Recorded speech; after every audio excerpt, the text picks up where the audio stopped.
Welcome to epic silence Urdu academy. میں ہوں فوزیہ اور آج ہم پڑھنے جا رہے ہیں اصناف نظم. نظم کے لغوی معنی ہے پیرونا، جیسے لڑی میں پیرونا، یعنی جس طرح سے موتیوں کو ایک ایک کر کے لڑی میں پیرویا جاتا ہے، بالکل اسی طرح سے ایک شاعر اپنے خیالات کو ایک ایک کر کے مصرعوں کی شکل میں پیروتا ہے اور نظم بن جاتی ہے. ادبی اصطلاح میں نظم ایک ایسی تسلسل اور مربوط صنف کو کہتے ہیں جس کا ایک مرکزی خیال ہوتا ہے.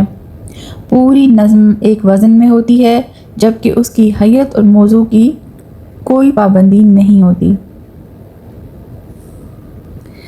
اصناف صنف سے نکلا ہے، صنف کی جمع ہے اور اس کے معنی ہے کوئی قسم یا نوع. اصناف نظم یا نظم کی اقسام کو بنیادی طور پر دو حصوں میں تقسیم کیا گیا ہے. نمبر 1 موضوع کے لحاظ سے، نمبر 2 حیت کے لحاظ سے. حیت کے حساب سے نظم کی بنیادی طور پر 5 اقسام ہیں، یعنی پابند نظم، نظم معرّہ، آزاد نظم، نثری نظم اور یک مصری نظم. حیت کے اعتبار سے نظم کی یہ اقسام ہم تفصیل کے ساتھ اس سے پہلے ویڈیو میں ڈسکس کر چکے ہیں، لنک ڈسکرپشن میں دے دیا ہے.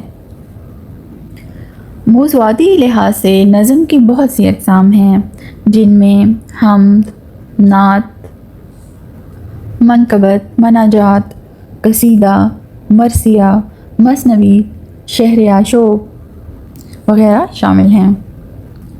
اردو ادب کے مشہور نظم گو شعراء میں نذیر اکبر آبادی، مولانا الطاف حسین حالی، علامہ اقبال، حفیظ جالندھری، احسان دانش، اختر شیرانی، فیض احمد فیض اور مجید امجد جیسے مشہور لوگ شامل ہیں. نظم کو حیت کے حساب سے، یعنی کہ حیت کہتے ہیں بناوٹ یا ساخت، نظم کو مختلف حصوں میں تقسیم کیا گیا ہے، جس میں کہ مثلث، جس میں ایک بند میں نظم کے ایک بند میں 3 مصرے ہوتے ہیں. اسی طرح رباعی ہوتی ہے، جس میں نظم کے ایک بند میں 4 مصرے ہوتے ہیں. اسی طرح سے مخمس ہوتی ہے، اور مخمس ایسی نظم ہوتی ہے جس کے ہر بند میں 5 مصرے ہوتے ہیں، اور اس کی جو پہلے بند کے 5واں مصرع ہے وہ ہم قافیہ ہوتا ہے. ہمیشہ ہر بند کا جو 5واں مصرع ہوتا ہے وہ ہم قافیہ ہوتا ہے. اسی طرح سے مخمس ہے، جس کی ایسی نظم جس کے ہر بند میں 6 مصرے ہوتے ہیں. اور مسدس جو ہے اس میں سب سے زیادہ مشہور جنہوں نے طبع آزمائی کی الطاف حسین حالی ہیں، اور جن کی نظمیں آپ کے کورس میں شامل کی گئی ہیں. اسی ترتیب سے 7 مصروں والی جو ایک بند میں جس کے 7 مصرے ہوں، ایسی نظم مصبہ، اور پھر 8 مصروں والی جو ہے وہ مسمن کہلاتی ہے.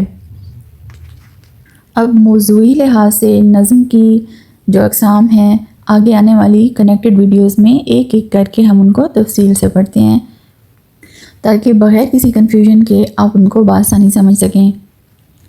اصناف سخن یا اصناف نظم کے بارے میں آپ کے پیپر میں بہت سے سوال آتے ہیں، جیسا کہ MCQs میں، اور خاص طور پر مختصر سوالات کا جو حصہ ہے وہاں پر اس ٹاپک سے ریلیٹڈ سوالات شامل کیے جاتے ہیں.